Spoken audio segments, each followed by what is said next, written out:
후서 4장 6절에서 8절입니다.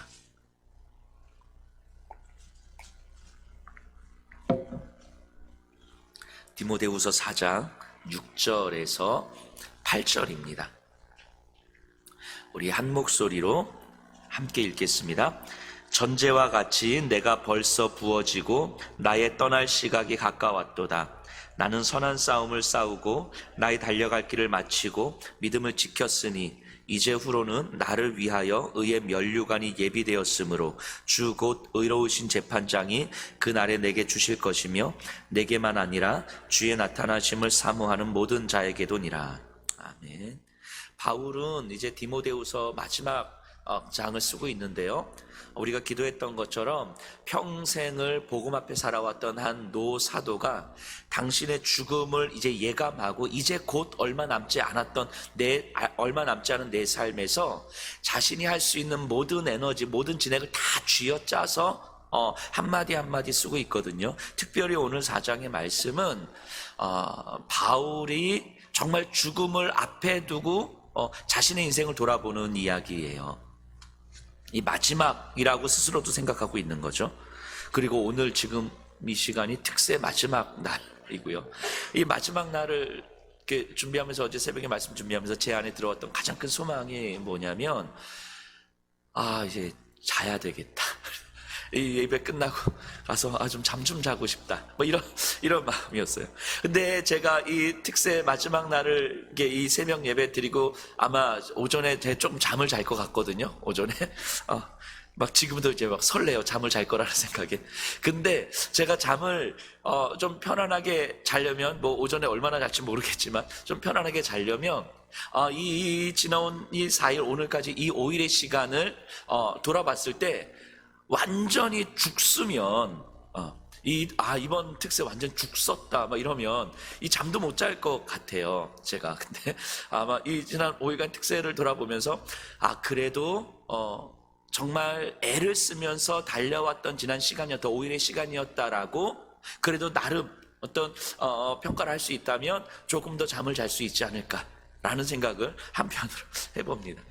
그 마지막이라는 건 그런 것 같아요. 마지막이라는 것은 쉼에 대한 소망도 있지만 지난 시간을 돌아볼 수 있는 시간인 것 같아요. 예전에 제가 믿음이 없으신 한 어르신이었는데 그 병상에서 이제 죽음을 앞두고 있는 어르신이었어요. 이렇게 누군가의 부탁으로 가서 그 병상에서 그 마지막 그 어르신과 이제 대화를 나누는데, 제가 알기로도 이분이 굉장히 성실하게 사셨고 회사와 가정과 자녀들을 너무너무 잘 건사하고 그 너무 좋은 남편과 너무 좋은 아버지로 산 거예요.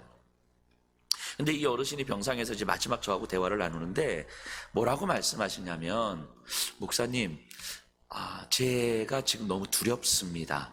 이렇게 이야기를 하는 거예요. 그래서 뭐가 그렇게 두려우시냐고 그랬더니 자기가 살아왔던 인생이 너무 후회가 된다는 거예요. 그래서 너무 잘 살아오셨는데 뭐가 그렇게 후회가 되십니까? 라고 했더니 이 어르신이 뭐라고 말씀하시냐면, 자기가 너무 성실하게 살아왔고 가족들과 특히 자녀들을 잘 건사하며 살았는데 내 인생이 자녀들을 잘 건사하기 위해서 존재하는 인생은 아니지 않습니까?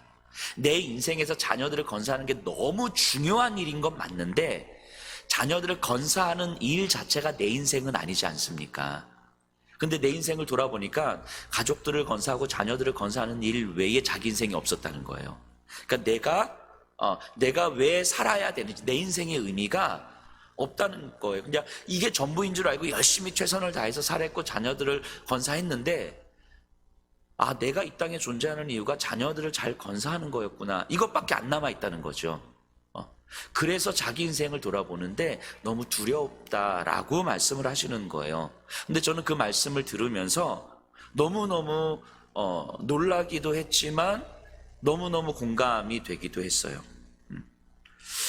이런 생각을 합니다. 우리의 인생이 우리의 가족을 잘 건사하고 우리 자녀들을 잘 건사하는 건 너무 중요한 일이고 반드시 해야 되는 일이지만 그거 하라고 내가 이 땅에 살아가는 건 아닐 거잖아요. 우리 진지하게 다시 한번 질문 던져봐야 되지 않겠습니까? 우리의 인생은 어떻습니까? 내 인생, 내 존재의 의미는 과연 무엇입니까? 오늘 말씀드렸던 것처럼 본문은요, 바울이 자기 인생을 그 마지막에 돌아보는 장면이거든요. 바울이 깨달은 자기 인생의 의미를 오늘 생각해 보려고 해요. 먼저 바울이 살아왔던 자기 인생의 여정을 한번 좀 돌아보면 좋을 것 같은데, 고린도후서 11장에 바울은 자신이 겨뤄온 인생을 이렇게 설명하고 있는데, 제가 한번 읽어볼 테니까 잘 들어보세요. 내가 수고를 넘치도록 하고 옥에 갇히기도 하고 더 많이 하고 매도 수 없이 맞고 여러 번 죽을 뻔하였으니 유대인들에게 40에서 하나 감한 매를 5번 맞았으며 3번 태장으로 맞고 1번 돌로 맞고 3번 파선하고 일주야를 깊은 바다에서 지냈으며 여러 번 여행하면서 강의 위험과 강도의 위험과 동족의 위험과 이방인의 위험과 시내의 위험과 광야의 위험과 바다의 위험과 거짓 형제 중에 위험을 당하고 또 수고하여 애쓰고 여러 번 자지 못하고 줄이며 목마르고 여러 번 굶고 춥고 헐벗었느니라. 이게 바울이 자기를 돌아보는 인생의 여정이었어요. 그렇게 복음 앞에 신실하게 살아왔던 바울이었는데, 이렇게 정말 생고생하면서 굶고 춥고 헐벗고 죽을 뻔하고, 그리고 나서 결국 다다른 바울의 인생의 끝자락이 어디예요? 로마의 지하 감옥인 거예요. 바울이 3차 전도 여행을 마치고 돌아가는 길에 밀레도에서 에베소 장로들을 불러서 고별 설교할 때 이렇게 설교하거든요. 사도행전 20장에서 나의 달려갈 길과 주 예수께 받은 사명, 하나님의 은혜의 복음을 증언하는 일을 마치려면은 조금 더 나의 생명을 아까워하지 않겠다라고 이야기를 해요. 그러니까 이렇게 살아왔어요. 바울은 정말 지난 30여 년을 정말 충성된 일꾼으로 살아왔어요. 근데 그 결국이 로마의 지하 감옥인 거예요. 이게 뭘까 싶은 생각을 좀 해봅니다. 바울이 그 모든 순간에 30여 년을 지나는 그 모든 순간에 하나님께 살려달라고 간절하게 기도하지 않았겠습니까? 하나님, 나 이제 더 이상 이런 고난 당하고 싶지 않다고 그렇게 하나님 앞에 매달리면서 기도하지 않았겠습니까? 그런데 그렇게 살아왔던 결국이 로마의 지하 감옥인 거예요. 어쩌면 바울은 누구보다도 자기 인생에 원망을 품을 만한 이유가 충분했던 사람이죠. 하나님을 원망하고 자신을 배신한 사람들을 원망할 이유가 충분했던, 로마의 군인들을 원망할 이유가 충분했던, 하나님은 그 어떤 보상도 해주지 않으시는 것 같은 거예요. 바울의 인생을 생각하면서 묵상하면서 저도 이런 생각을 좀 했어요. 하나님은 창조주시잖아요. 창조주. 저희 아내하고도 가끔씩 이런 얘기를 하는데, 신앙생활 하면서 기복신앙을 갖는 게 어쩌면 당연할 수 있겠다. 하나님은 창조주, 모든 걸 갖고 계시잖아요. 모든 걸 갖고 계신 아버지한테 돈 좀 달라는 게 뭐가 그렇게 문제겠어요. 아프지 않게 해달라는 게 뭐가 그렇게 문제겠어요. 해줄 수 있잖아요, 우리 아버지가. 근데 많은 돈을 바래야 그냥 한 50억 달라고 하는데 뭐가 그렇게 문제겠어요. 아버지가 창조 다 갖고 계시는데, 우리 자녀들 내가 스탠포드 보내달라는 것도 아니고 그냥 서울대 보내달라는데 이게 못할 게 뭐가 있어. 창조주 하나님이잖아요. 기대할 수 있을 것 같지 않나요? 그럴 수 있을 것 같은 거예요. 그러니까 바울의 인생을 생각해 봤을 때 창조주잖아요. 그의 아버지께서 좀 들어주시면 안 되나? 이젠 좀 살려주시면 안 되나? 이젠 좀 그 노후를 좀 편안하게 만들어주시면 안 되나? 왜 그 마지막까지 로마의 지하 감옥에서 그 비참하게 살게 하시지? 이런 생각을 좀 하게 됐어요. 좀 야속하기도 하고.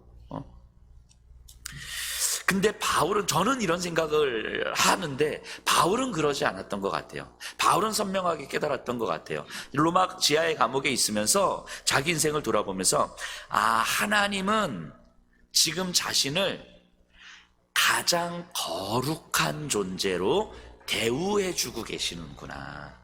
이거를 바울은 깨달았던 것 같아요. 내 존재를, 나를 하나님은 가장 거룩한 존재로 대우해주고 계시는구나. 자기 인생의 참된 의미는 다른 그 어떤 것이 아니라 하나님의 거룩한 자로 살아온 것이며 완전한 거룩을 소망해 가는 삶이구나. 이걸 깨달았을 거예요. 거룩한 자라는 게 뭐예요? 거룩한 자. 저와 여러분들은 분명히 거룩한 자가 맞거든요. 거룩한 자는 하나님으로만 채워질 때 가능한 거잖아요. 완전한 거룩함이라고 하는 건. 왜냐하면 하나님은 이스라엘 백성들한테 그렇게 말씀하시잖아요. 내가 거룩하니 너희도 거룩하라. 이게 무슨 말씀이에요? 내가 거룩해. 그래서 내가 너희들에게 율법을 주고 말씀을 주는데 너희는 이 말씀에 따라서 살면 돼. 내가 너희에게 주는 은혜에 기대서 살면 돼. 다른 그 어떤 것에 기대고 다른 어떤 것에 의지해서 사는 것이 아니라 내가 주는 은혜에 기대서 사는 거야. 그게 내가 거룩하니 너희도 거룩하라, 이 말씀인 거잖아요. 그러니까 거룩한 존재라는 건 세상의 다른 어떤 것으로도 채워질 수 없는 존재. 우리의 인생이 50억으로 설명될 수 있는 인생이라면 그냥 50억으로 설명되는 인생인 거지 거룩함은 아닌 거죠. 거룩함이라는 건 세상의 다른 어떤 것으로 채워질 수 없는 오직 하나님으로만 채워지고 하나님으로만 설명될 수 있는 존재, 하나님의 은혜에만 기대서 설명되는 존재를 거룩한 존재라고 하는 거예요. 그래서 이 세상에서 가장 거룩한 상황을 예수 그리스도의 십자가라고 이야기하는 거죠. 예수 그리스도의 십자가는요, 이 세상에 그 어떤 것도 배제된 상태잖아요. 우리는 그거를 절망이라고 바라보지만 이 세상에 그 어떤 것도 배제된 상태이기 때문에 오직 하나님으로만 설명되는 부활이 가능한 거죠.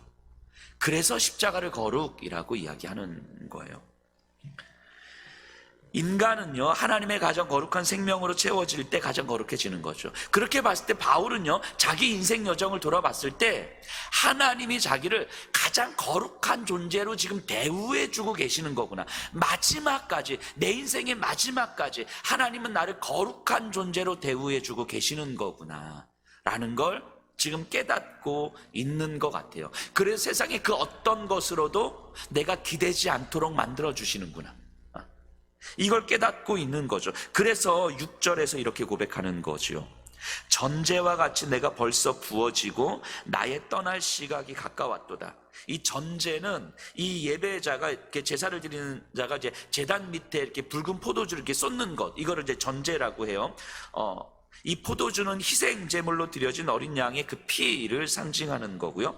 이 부어진다라는 말이 다 쏟아냈다, 그러니까 기력이 다 했다, 이런 의미예요. 말씀드렸던 것처럼 예배의, 제사의 핵심은 거룩이잖아요. 지금 우리가 이렇게 새벽 예배 나와 있는 이 특세의 핵심은 거룩이잖아요. 그러니까 하나님이 거룩하신 것처럼 우리도 거룩한 존재에 참여하기 위해서 지금 이 자리에 나와 있는 거잖아요. 바울은요, 내 인생은 하나님의 거룩에 동참하는 삶이었고 그것을 위해서 모든 힘을 다 쏟아 부었고 이제 남은 힘이 없습니다 라고 이야기하는 거예요. 내가 취하고 있는 힘은 하나도 없습니다. 하나님의 거룩에 동참하기 위해서 내가 가진 모든 것들을 다 쏟아냈습니다, 이 고백하고 있는 거죠. 그 내가 죽을 것 같았던 그 모든 순간들은 하나님께서 자신을 가장 거룩한 존재로 대우해주고 계셨던 시간이었다는 걸 고백하는 거예요. 여기서 떠날 시각이 가까웠다라고 하는데 이 떠날 시각은 그림 언어예요. 그림 언어. 어떤 그림이냐면 이 배를 타는 선원들이 항구를 이게 출발하는, 그러니까 배를 묶었던 끈을 이제 줄을 풀어서 항구를 출발하는 장면, 이런 그림인 거예요. 떠날 시각이라는 이 단어 자체가. 그러니까 죄에 묶여 있던 삶이 이제는 끝나고 하나님 안에서 영원히 자유로운, 영원한 완전한 거룩함을 향해서 이제 떠날 시각이 다가왔다라고 지금 바울은 고백하는 거예요. 그러면 이제까지 자기가 걸어왔던 인생의 여정은 죄에 묶여 있던 이 내 인생이 하나님의 거룩에 동참해가는 삶이었던 거예요. 그래서 하나님께서 자신을 거룩으로 초대해 주시지만 내 인간이 가지고 있는 이 죄의 본성과 끊임없이 씨름하고 끊임없이 싸울 수밖에 없는, 그 죄의 본성은 이 땅에서 나의 힘을 남겨놓는 삶이었지만 하나님의 거룩은 이 땅에서 나의 힘이 조금 더 남아있지 않는 삶이었단 말이죠. 하나님으로 설명되는 삶.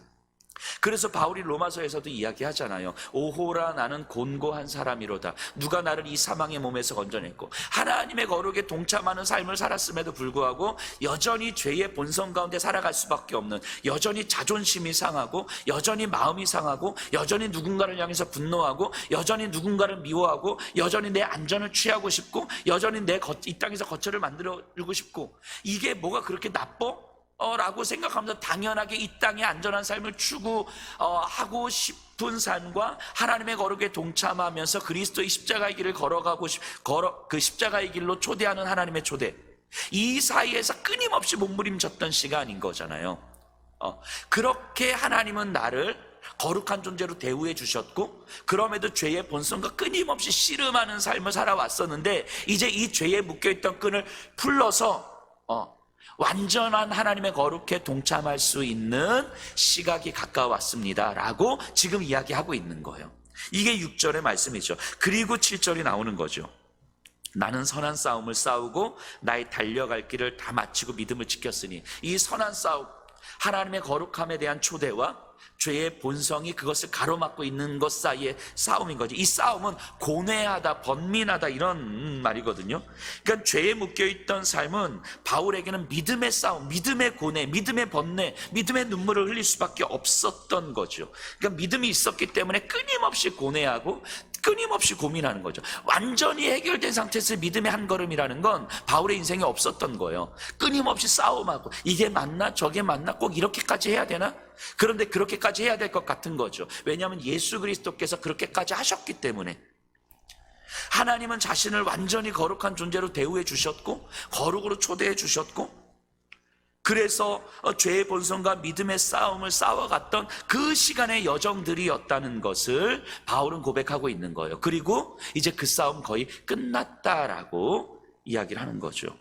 죄에 무너지고 넘어지고 흔들렸던 모든 시간들이었는데, 조금 더 편해지고 싶어서, 이제는 조금 더 편안한 삶을 살고 싶어서 흔들렸던 그 마음이었는데, 그럼에도 불구하고 그 싸움을 포기하지 않았던 거죠. 아니, 더 정확하게 말하면 하나님은 자신을 거룩한 존재로 대우해 주는 일을 포기하지 않으셨던 거예요. 저를, 여러분들을 거룩한 존재로 하나님이 대우해 주시는 것을 포기하지 않으시는 거예요.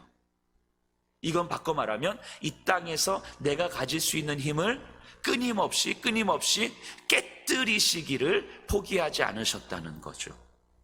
그걸 믿었기 때문에 믿음의 싸움을 끝까지 싸울 수 있었던 거고요. 그래서 8절을 이어서 고백하죠. 이제 후로는 나를 위하여 의의 면류관이 예비되었으므로 주 곧 의로우신 재판장이 그날에 내게 주실 것이며, 내게만 아니라 주의 나타나심을 사모하는 모든 자에게 도니라.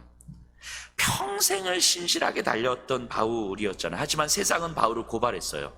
세상은 바울을 비난했고, 세상은 바울을 버렸습니다. 실패자라고 이야기했어요.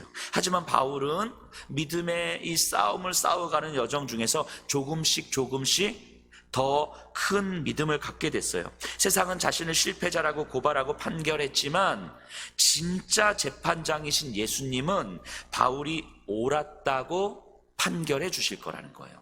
이런 걸 신원하다라고 하죠. 신원하다는 의미가 뭡니까? 내 옳음이 입증되는 거예요. 내 정당함이 입증되는 거예요. 세상은 내가 정당하지 않다고 판결했어요.